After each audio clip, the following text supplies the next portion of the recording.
जोश के बिना किसी प्रकार की जंग और लड़ाई नहीं जीती जा सकती। परंतु इस जोश में हम थोड़ा सा होश रखना जरूरी है।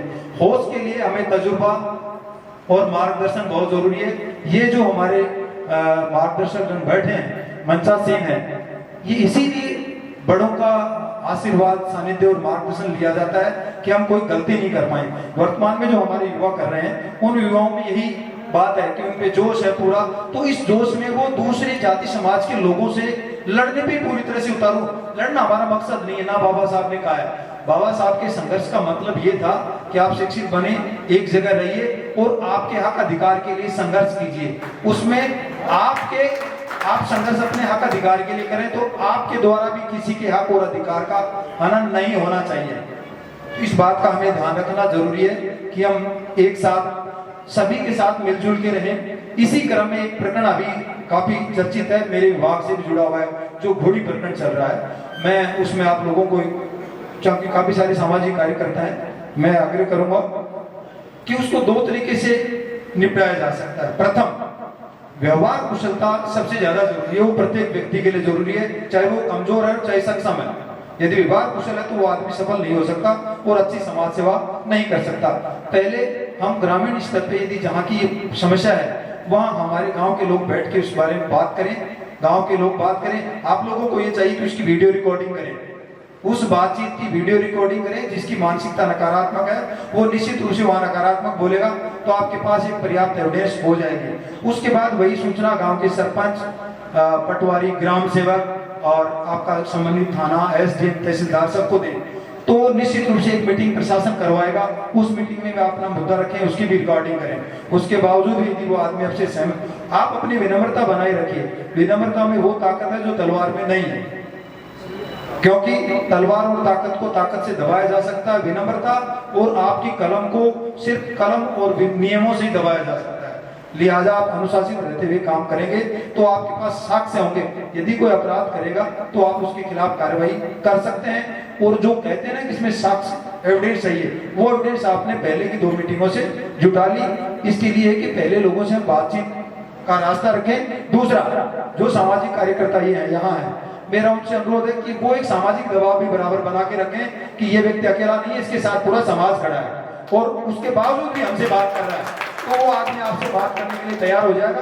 तो क्योंकि बाद में वो हमारा व्यक्ति अकेला ही उस जगह रहना है, इसलिए उसको अकेले संघर्ष करके वहां नहीं छोड़ना। अगली बात आती है रोजगार की। अभी जैसे जैसे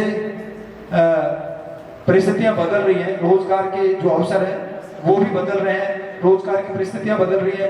मेरा अनुरोध है कि हम जो नौकरी के पीछे लगे हुए हैं, नौकरी के साथ साथ चाहे हमारी मजबूरी हो चाहे हमें मजबूर किया जा रहा हो, हम नौकरी के दूसरे विकल्पों की तरफ भी विचार करें। जैसे हमारे लोगों को हम देखते हैं, ये जो युवा जो संघर्ष कर रहे हैं उसका एक दुष्परिणाम यह है कि वो व्यक्ति फिर बाद में कहीं नौकरी नहीं कर सकता, किसी की मजदूरी नहीं कर सकता, क्योंकि बात वहां स्वाभिमान की होती है।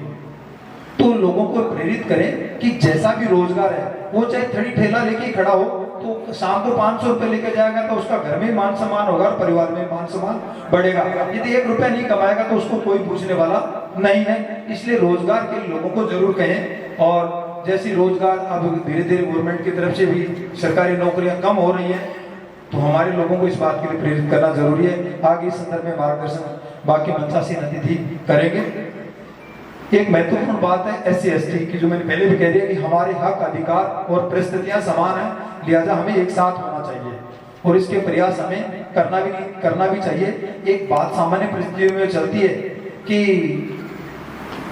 हम एक हो ही नहीं सकते। इस बात को सिरे से खारिज कर दीजिए आज के बाद, इस बात को सिरे से खारिज कर दीजिए और इसके बाद बराबर में एक कह दो कि हम एक ही थे और एक ही हैं, एक ही रहेंगे। एक महत्वपूर्ण बात बाबा साहब के अनुसरण में जाति बंधन ढीले होने चाहिए, पर जितना मैंने एक समाज के व्यक्ति होने के नाते, नागरिक होने के नाते और एक पुलिस ऑफिसर होने के नाते देखा है कि जाति बंधन ढीले नहीं जाता, जाति बंधन ज्यादा जकड़े जा रहे हैं। आज हम कोई कह रहा है कि मैं बड़ा हूं, कोई कह रहा है मैं बेगवाल हूं, कोई कह रहा है मैं बोन करूं, कोई कह रहा है मैं चमार हूं, कोई जाट हूं, कोई बैरवा है, कोई फटीक है, कोई दानक है। क्या है? आप दूसरे लोगों को शिकायतें करते फिर रहे हो कि हमसे जातिवाद कर रहे हैं और तुम खुद कर रहे हो, किसको दोष दे रहे हो? ये दोहरा चरित्र नहीं होना चाहिए व्यक्ति का, ये दोहरा चरित्र नहीं होना चाहिए। और यही वजह है कि हम कहीं कहीं विखंडित हैं और समाज की का हक अधिकार की बात नहीं रख पा रहे हैं, जैसा अभी प्रिंसिपल साहब ने कहा है, क्योंकि हमारे जो चरित्र है उसमें दोहरापन है, इस दोहरेपन को हम लोग दूर। तीसरी एक बात, क्योंकि मैं पुलिस का ऑफिसर हूँ, ये मैं जरूर कहना चाहूँगा, जो भी सामाजिक कार्यकर्ता है उनसे मेरा अनुरोध है कि जैसे ही आपके इलाके में कोई अधिकारी आता है, आया उसने आपका कोई काम अभी नहीं किया, आप उससे मिलिए, उनका स्वागत इस्तकबाल कीजिए और उनको ये कहिए कि साहब मैं भला व्यक्ति हूँ और हम ये इस तरह का काम करते हैं, आपको हमारी जरूरत पड़ेगी हम तैयार रहेंगे, परंतु हमारे जो समाज के दबे कुचले लोग हैं, इनको आपकी मदद की जरूरत पड़े तो आप उनकी नियमानुसार मदद करना। आप कभी भी ये 5-10 करोड़ 5-10 लाख की बातें करना बंद करो। कोई भी व्यक्ति नियमों के विपरीत जाके कभी भी नहीं कर सकता। मैं क्या देखता हूँ कि किसी डेड बॉडी को रख देते कि 10 लाख रुपए दिए जाए, 1 करोड़ दिए जाए, ऐसा नहीं, उचित नहीं है। ये जो भी सरकारें होती है वो संवेदनशील होती है इस मामले में और उसकी गंभीरता के मुताबिक विचार करती है और नियमों से ज्यादा कोई नहीं दे सकता।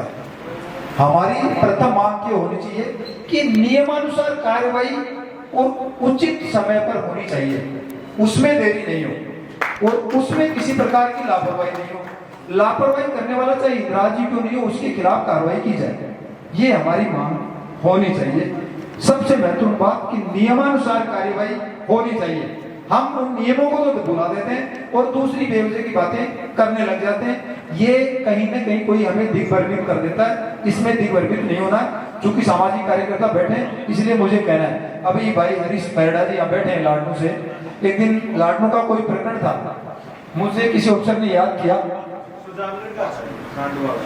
सुजानगढ़ सांडवा का कोई मर्डर केस था, ये वहां धरने प्रदर्शन पे बैठे थे। किसी पुलिस अफसर ने मुझे कहा, किसी ने कह दिया कि भाई इंदिराज जी मानते हैं, क्योंकि मैं जसवंतगढ़ पोस्टेड रहा हूँ। मैंने इनको फोन किया, क्योंकि ये मेरी कार्यशैली से पहले परिचित थे। मैंने इनको बताया कि इन अधिकारी की पूरी बात सुनो, यदि आपकी बात नहीं मानते हैं, क्योंकि किसी की मुट्ठी में नहीं दे रहे, सबसे बड़ी मैं बात पुलिस से संबंधित है, सब हमारा मुख्य मुद्दा पुलिस पे आता है और तहसील पे आता है और तीसरी चीजें उसकी बात शुरू होती है। मैंने कहा अगले की मुट्ठी में नहीं है, ये आपको जो कह रहे हैं कि मैं 3 दिन में पकड़ लूंगा, आप इनको गदो साहब 4 दिन पकड़ लेना, तो आपका दबाव उस अफसर पे नैतिक दबाव है। जो सामाजिक कार्यकर्ता है उनको ये समझ